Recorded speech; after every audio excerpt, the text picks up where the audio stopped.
So changing the subject slightly, obviously you run the UK's first cardiovascular rehabilitation and also prevention and treatment clinic in central London, and you combine modern medicine with holistic approaches, and you were telling us before we were filming how you're also delving into the more digital app side as well. Could you just give us a bit more information about Rhythmia Breath, the whole idea behind it and what inspired it and where you see it going, basically? Of course, yeah, that's my favorite topic. It's my baby. I don't have babies, but well, you have that one. Yes, it is. Yeah, it is my baby. So Rhythmia Breath started 8 years ago when I was still working in a research project, and by that time I was doing a lot of yoga, and I started training as a yoga therapist, and I realized, wait a minute, everything I'm doing here, right, with my own body can't be applied with my patients, right? So that's basically how it started. And to cut the story short, I created the first rehab program for prevention and rehabilitation of cardiovascular disease and mental well-being in the UK.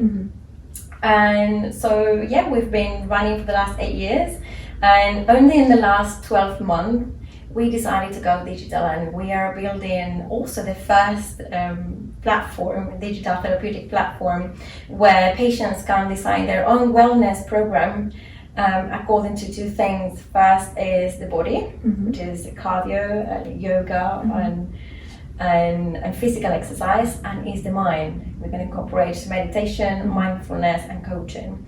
So it's a platform where hopefully we will expand globally. not yet, but we will. Right. And what is the demographic of most of your clients right now? It varies so much, Marta, because I deal with cardiomyopathy as well. We tend to be young people. I've got clients from 24, 28 years old up to 70. Wow. So the whole thing. Yes, the whole thing. Yeah, because I deal with cardiomyopathy, prevention, post-myocardial infarction, certain symptoms like palpitations, anxiety, depression. So you name it.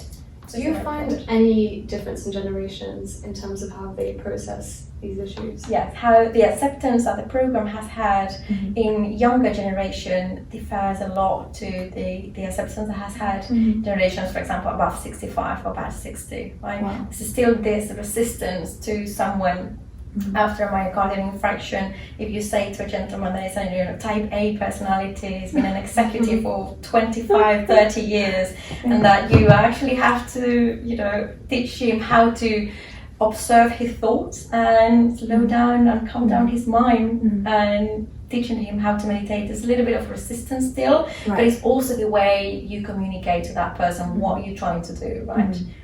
But yes, certainly there's a difference in acceptance of. So you think that millennials are generally more open to receiving advice and just getting your help?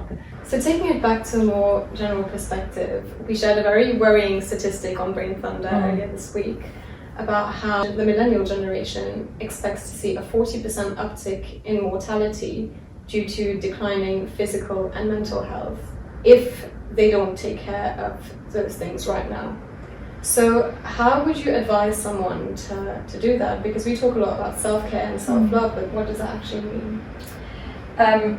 If you want me to be really, really honest, there's nothing we can do. So I'm going to give you the same advice as if I see you in my practice, for example. The number one point that I will discuss is about themselves, about how they see themselves, in their environment, right? And that has a lot to do with social media, because I can assure you by now that there's going to be a lot of controversy around that.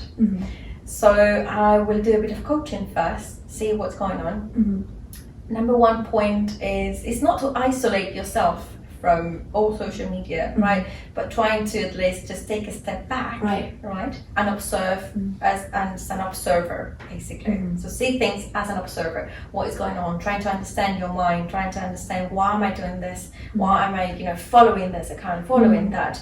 After that, see what's the physical, side of things. For example, what am I eating, my weight, am I exercising? So this is basically how I would do things, and how I would recommend someone to start first is to take a step back. It's not isolating themselves, right? I repeat myself, just take a step back, observe, become an observer of what is going on, and then it's like, okay, then now we start.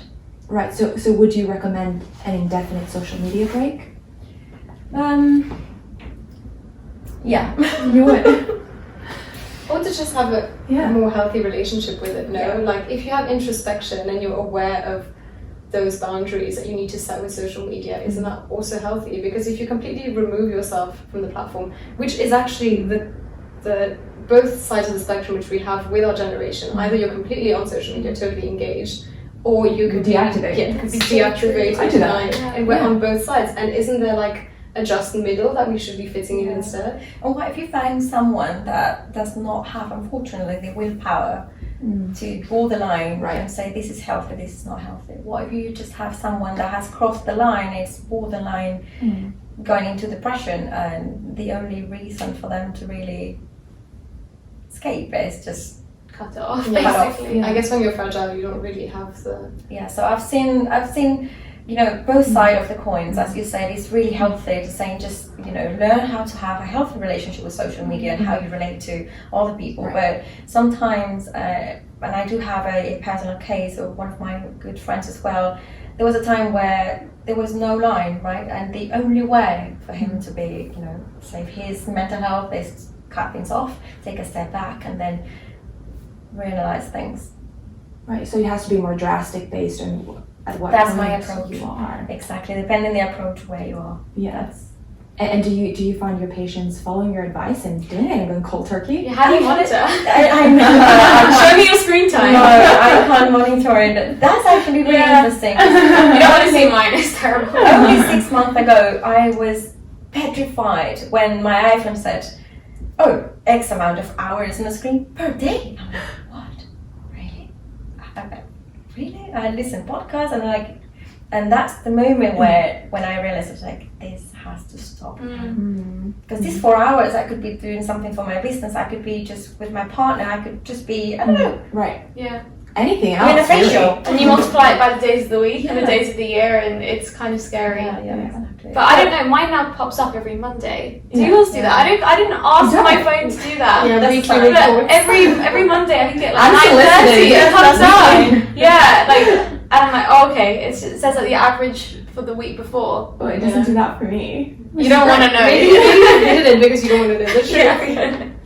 But going back to your question, of course, no, I can't monitor if they follow the advice or not. But I can actually assess if they're improving or not. They're doing better, yeah. If they're feeling better, the sort of questionnaires that I do and the type of coaching that I do as well, it's an indication for me to know that they are either doing good or just continue doing what they want. Well, I guess this perfectly leads on to my next question, which is if you have friends or relationships with people who you think might be struggling, be that with anxiety, stress, depression, what can we do or yourself do to help them? That's a really, really good question. Right, and I've heard it so many times. So firstly, you don't really need to be a therapist or a psychologist in order for you to realize that there's something not quite right, let's say with one of your friends or one of your relatives, right? So the first thing that I would suggest is to, with a lot of love and compassion, trying to, not to talk about the problem, but trying to ask very specific questions such as, is there anything I can do for you? I mean, is there something going on in there that I can help you out in a very calming and in a very approachable way. The moment that the person that is struggling sees that what is going on, right? But what happens, that it's a straight away a door for them to hide. The wall comes up. Exactly, Right. the door comes up. So instead of asking what's going on, you ask, what can I do to help? Exactly. So you offer yourself, and it's then entirely up to the person saying, I need help with this. But if you say, what is the problem, right? Even if you say, what is the problem? Sometimes they don't even know what is the problem. That's the thing. Maybe the person doesn't even Exactly. hasn't identified it. Exactly. But when you say, what can I do for you? And that opens the door for them to say, maybe you can just listen to me. Yeah. And I've heard that a million times. And sometimes the problem is that people don't listen to each other. You know, friends don't listen to each other. They just see, observe, and judge. But you don't really open yourself to saying, what can I do for you? So that's point number one.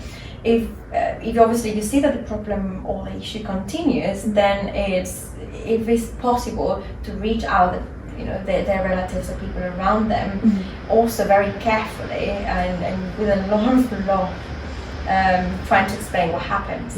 And secondly is to offer your friend the help to help them out to find more help, Right.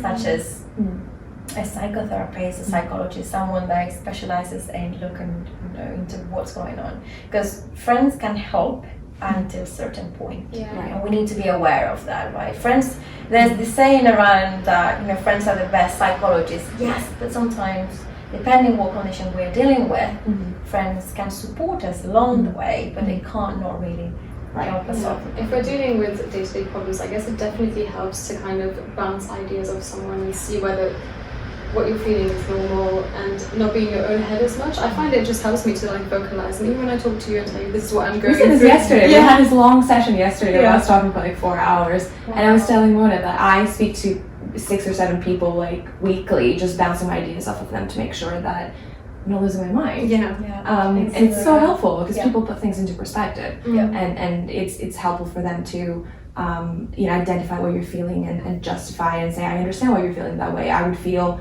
X and Y way, and I think it just opens up your mind to other people. And I think that works really, really well, and I've used it a million times, and I've faked it sometimes as well. Is to approach the friend that that is dealing with whatever issue that you might think that's going on. Just to say, I've been feeling the same way. Not the same way, but you just say, I've been feeling low and, I don't know, like really sad for the last few months, and I really don't know what's going on.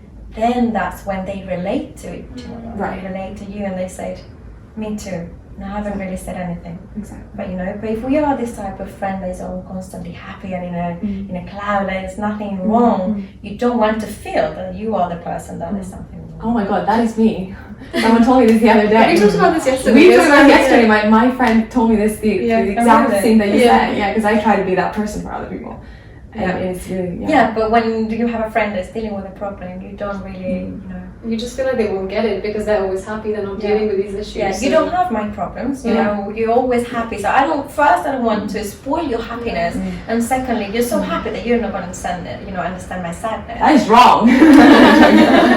But it is you're very understanding. I'm extremely understanding. But I guess the thing also is that as a friend, when someone comes to you with an issue and it's something which is extremely, you can help them to a certain point, but as you said, if it's something like clinical depression or addiction, you then have to know how to help them to take the necessary steps, and that's often hard to do. Exactly, especially in addiction.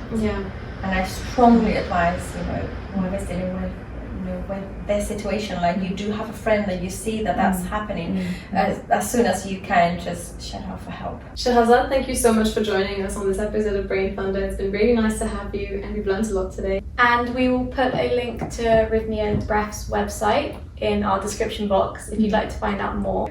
Thank you for constantly supporting our channel, and don't forget to like and subscribe. We'll see you next time. Bye.